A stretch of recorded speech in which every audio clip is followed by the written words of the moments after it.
Hello guys, welcome back to channel. അപ്പോൾ നമ്മളിന്ന് mean food ഇട്ടെടുക്കാൻ വന്നതാണ് ഗൈസ്. വെറുതെ ഒന്ന് വീഡിയോ എടുക്കാമെന്നും കൂടെ വിചാരിച്ചു. അപ്പോൾ നമുക്ക് വീഡിയോയൊക്കെ അടിപൊളിയായിട്ടാണ് ഗൈസ് കിടക്കുന്നത്. കണ്ടോ, മാരെപ്പോൾ ഒരു ഹൈഡ് ചെയ്താണ് ഗൈസ് ഇരിക്കുന്നത്. എന്താണെന്ന് എനിക്ക് അറിഞ്ഞുകൂടാ. നല്ലല്ലോ പെല്ലറ്റ്സ് ഒക്കെ എടുക്കുകയും ചെയ്യും കേട്ടോ. നമ്മുടെ ഗപ്പികളുടെ കാര്യം നോക്കാം നമുക്കൊന്ന്. ഇവിടെ കാര്യത്തിൽ വന്നപ്പോൾ ഗപ്പി എല്ലാം സൂപ്പറായിട്ട് കിടപ്പുണ്ട്. അവിടെ ഗപ്പി പ്രസവിക്കാൻ നിൽക്കുകയാണ് ഗൈസ്. ഉണ്ടോ, അത് എപ്പോഴാണ് പ്രസവിക്കുന്നതെന്ന് പറയാൻ പറ്റത്തില്ല. പിന്നെ നമ്മുടെ ആ പൊടിക്കുഞ്ഞാണെങ്കിൽ നമ്മൾ ഇവന്മാരുടെ കാര്യത്തിലേക്ക് വന്നാൽ പിന്നെ പറയേണ്ട ആവശ്യമില്ല. ഭയങ്കര അടിപൊളിയായിട്ടാണ് കിടക്കുന്നത്. മോളിക്കുഞ്ഞ് തന്നെ കണ്ടില്ലേ,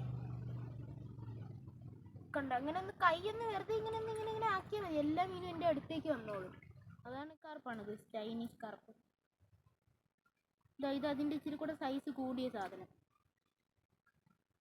പിന്നെ നമ്മുടെ ഇന്നത്തുള്ളൊരു വെറൈറ്റി അങ്ങനെ ഫുഡ് ഇട്ട് കൊടുത്തിട്ടുണ്ട്. ഫുഡ് ഇട്ട് കൊടുത്തപ്പോഴാണെങ്കിൽ ഞാനിങ്ങനെ കൈവച്ച് കൊടുത്തതാണ് ഗൈസ്. എൻ്റെ കയ്യിലൊന്ന് കൊത്തിത്തോ, ഞാനങ്ങ് പേടിച്ചു പോയി. വേറെ എല്ലാണെന്നാണ് വിചാരിച്ചത്. നമുക്ക് അത്യാവശ്യത്തിന് ഫുഡ് നമ്മളെല്ലാവർക്കും ഇട്ട് കൊടുക്കുന്നുണ്ട് ഗൈസ്. ഇതുണ്ട്, ഗപ്പികൾക്കായാലും ആർക്കായാലും നമ്മൾ അത്യാവശ്യത്തിന് അവർക്ക് വേണ്ട ഒരു ഇതിന് നമ്മൾ ഫുഡ് ഇട്ട് കൊടുക്കും. ഇവന്മാർക്കൊക്കെ നല്ല ഫുഡ് വേണ്ട ആൾക്കാരാണ് കേട്ടോ ഇവന്മാർ. ഇവർക്ക് നമ്മൾ നല്ലപോലെ ഫുഡ് ഇട്ട്. മോളിയുടെ കാര്യത്തിൽ വരുവാണെങ്കിൽ ഇവന്മാരും അടിപൊളിയായിട്ടാണ് കിടക്കുന്നത്. ഇവർക്ക് നമ്മൾ സാധാ രീതിയിൽ ഫുഡ് ഇട്ട് കൊടുത്താൽ മതി, അവന്മാർ തന്നെ കഴിച്ചോളും. കണ്ട, എല്ലാ കുഞ്ഞുങ്ങളും അടിപൊളിയായിട്ടാണ് കിടക്കുന്നത്. ഇവന്മാർക്ക് നമുക്ക് ഫുഡ് കഴിക്കുന്നത്, ഇവന്മാർ ഫുഡ് കഴിക്കാൻ കാണുന്നത് നമ്മൾ ശ്രദ്ധിച്ച് നോക്കിക്കൊണ്ടിരുന്നപ്പോഴാണ് നമുക്ക് മനസ്സിലായത് നമ്മുടെ ആണെങ്കിൽ ഒരു സീബ്ര ബ്രീഡായി നിൽക്കുകയാണ് ഗൈസ്.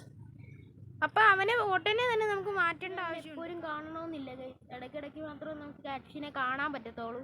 അമ്മാതിരി സ്പീഡാണ്. ഞാൻ വിചാരിച്ചു നമ്മുടെ കുഞ്ഞിന് ടെയിൽ വന്നോന്ന് നോക്കണം ഗൈസ്. നമുക്കത് നോക്കാം. ചെറിയൊരു ടെയിലൊക്കെ വന്ന് തുടങ്ങിയിട്ട് നമ്മുടെ കുഞ്ഞിനെ എടുത്ത് നോക്കിയപ്പോൾ അത്യാവശ്യം ചെറുതായിട്ട് ടെയിലൊക്കെ വന്ന് തുടങ്ങിയിട്ടുണ്ട് ഗൈസ്. ഇത് ചെറിയൊരു വ്ളോഗ് ആയതുകൊണ്ട് ഇവിടെ വെച്ച് നമ്മൾ നിർത്തുകയാണ്.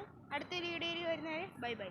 കൂട്ടുകാരെ, നിങ്ങൾ ഈ ചാനൽ സബ്സ്ക്രൈബ് ചെയ്യാനും ലൈക്ക് ചെയ്യാനും ഷെയർ ചെയ്യാനും മറക്കല്ലേ.